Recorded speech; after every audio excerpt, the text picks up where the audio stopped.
Assalamualaikum warahmatullahi wabarakatuh. Om Swastiastu, Namo Buddhaya, salam kebajikan. Perkenalkan, saya Linda Adiawaroka NIM 2050135 dari Magister Psikologi Sains Universitas Mercu Buana Yogyakarta. Di sini saya akan menerangkan tentang pengertian populasi, sampel, dan alasan dilakukan sampling pada mata kuliah metodologi penelitian kuantitatif. Yang pertama adalah pengertian populasi. Populasi sendiri diartikan sebagai subjek pada wilayah serta waktu tertentu yang diamati atau diteliti oleh peneliti. Sugiono pada tahun 2005 mengartikan bahwa populasi yaitu wilayah generalisasi yang terdiri atas objek atau subjek yang mempunyai kualitas dan karakteristik tertentu yang ditetapkan peneliti untuk dipelajari dan kemudian ditarik kesimpulannya. Jadi, populasi bukan hanya orang tetapi juga benda-benda alam yang lain. Populasi juga bukan sekedar jumlah yang ada pada objek atau subjek yang dipelajari tetapi meliputi seluruh karakteristik atau sifat yang dimiliki oleh objek atau subjek itu. Yang selanjutnya, populasi menurut ahli diungkapkan oleh Nawawi Margoni pada tahun 2004 menyebutkan bahwa populasi adalah keseluruhan objek peneliti yang terdiri dari manusia, benda-benda, hewan, tumbuh-tumbuhan, gejala-gejala, nilai tes, atau peristiwa-peristiwa sebagai data yang memiliki karakteristik. Di dalam suatu penelitian berkaitan dengan batas tersebut, populasi juga dibedakan menjadi berikut. Yang pertama, yaitu populasi terbatas atau populasi terhingga, yang memiliki batas kuantitatif yang jelas karena memiliki karakteristik yang terbatas, misalnya 5.000 orang. Guru dengan karakteristik bekerja 1 tahun, lulusan S1 atau strata 1, dan lain-lain. Yang kedua, populasi tak terbatas atau populasi tak terhingga, yaitu populasi yang tidak dapat ditemukan batas-batasnya sehingga tidak dapat dinyatakan dalam bentuk jumlah kuantitatif. Contohnya guru di Indonesia, yang berarti jumlah harus dihitung sejak ada pertama kali guru sampai dengan sekarang dan yang akan mendatang. Yang selanjutnya, Margono pada tahun 2004 juga membedakan ke dalam hal berikut. Yang pertama, populasi teoritis, yang populasi terbatas. Batasnya ditetapkan secara kualitatif, kemudian hasil peneliti berlaku juga bagi populasi yang lebih luas. Contohnya, guru yang terdiri dari umur 25 sampai 40 tahun, program S1 dengan jalur skripsi dan lain-lain. Jadi mengetahui batas-batas yang sebenarnya. Yang kedua, populasi yang tersedia yaitu populasi yang secara kuantitatif dinyatakan dengan tegas, misalnya sebanyak 210 di kota Jogja terdiri dari guru yang memiliki karakteristik yang ditetapkan dalam populasi teoritis. Yang selanjutnya adalah persoalan populasi. Margono pada tahun 2004 menyatakan persoalan populasi peneliti harus membedakan berbeda sifat sebagai berikut. Yang pertama, populasi bersifat homogen, yaitu populasi unsur-unsurnya memiliki sifat yang sama sehingga tidak perlu dipersoalkan. Jumlah kuantitatif, contohnya seorang kedokteran apabila ingin melihat golongan darah seseorang hanya cukup mengambil 1 tetes saja. Tidak perlu mengambil 1 botol sebab setetes ataupun sebotol hasilnya itu akan sama. Yang kedua, populasi yang bersifat heterogen, yaitu populasi yang unsurnya memiliki sifat dan keadaan yang bervariasi sehingga perlu ditetapkan batas-batasnya baik secara kualitatif maupun secara kuantitatif. Penelitian di bidang sosial yang objeknya manusia atau gejala-gejala dalam kehidupan manusia menghadapi populasi yang heterogen.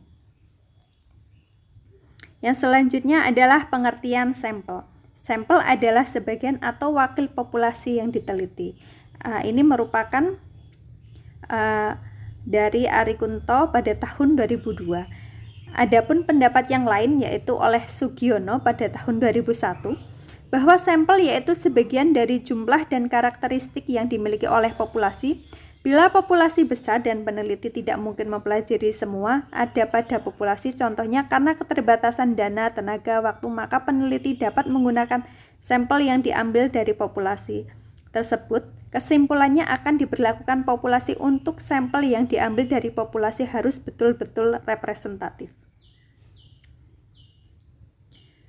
Adapun sampel menurut para ahli, di sini saya mengambil dari Margono pada tahun 2004 yang menyatakan bahwa sampel adalah sebagian dari populasi sebagai contoh monster yang diambil dengan menggunakan cara-cara tertentu. Hadi pada Margono 2004 juga menyatakan bahwa sampel dalam suatu penelitian timbul disebabkan karena hal-hal berikut ini. Yang pertama, peneliti mereduksi objek penelitian sebagai akibat dari besarnya jumlah populasi sehingga harus meneliti sebagian saja. Yang kedua, penelitian bermaksud mengadakan generalisasi dari hasil penelitian dengan arti mengenakan kesimpulan-kesimpulan kepada objek, gejala, atau kejadian yang luas. Adapun alasan penggunaan sampel, saya mengutip dari Nawawi Margono pada tahun 2004 yang mengungkapkan alasannya. Yang pertama, ukuran populasi. Dalam populasi tak terbatas atau tak terhingga, berupa parameter yang jumlahnya tidak diketahui dengan pasti, pada dasarnya bersifat konseptual karena tidak mungkin mengumpulkan data dari populasi seperti itu. Demikian juga dalam populasi terbatas terhingga yang jumlahnya sangat besar, tidak praktis untuk mengumpulkan data dari populasi 50 juta murid sekolah dasar yang tersebar di seluruh wilayah Indonesia. Yang kedua adalah masalah biaya. Banyak sedikitnya biaya ini tergantung dari banyak sedikitnya objek yang akan diselidiki. Semakin besar objek, maka semakin besar biaya yang akan dipergunakan. Terlebih apabila objek ini tersebar di wilayah yang luas. Oleh karena itu, sampling ialah cara mengurangi biaya itu. Yang nomor 3 adalah masalah penelitian. Waktu penelitian ini, sampel memerlukan waktu yang lebih sedikit daripada penelitian populasi. Dengan begitu, apabila waktu yang tersedia terbatas dan ingin melakukan dengan segera, maka penelitian sampel dalam hal ini akan lebih tepat. Yang keempat adalah percobaan yang sifatnya ini merusak. Banyak penelitian yang tidak dapat dilakukan pada seluruh populasi karena dapat merusak atau merugikan. Contohnya, tidak mungkin untuk mengeluarkan semua darah dari tubuh seseorang yang akan dianalisis keadaan darahnya, karena itu penelitian dilakukan hanya dengan sampel saja.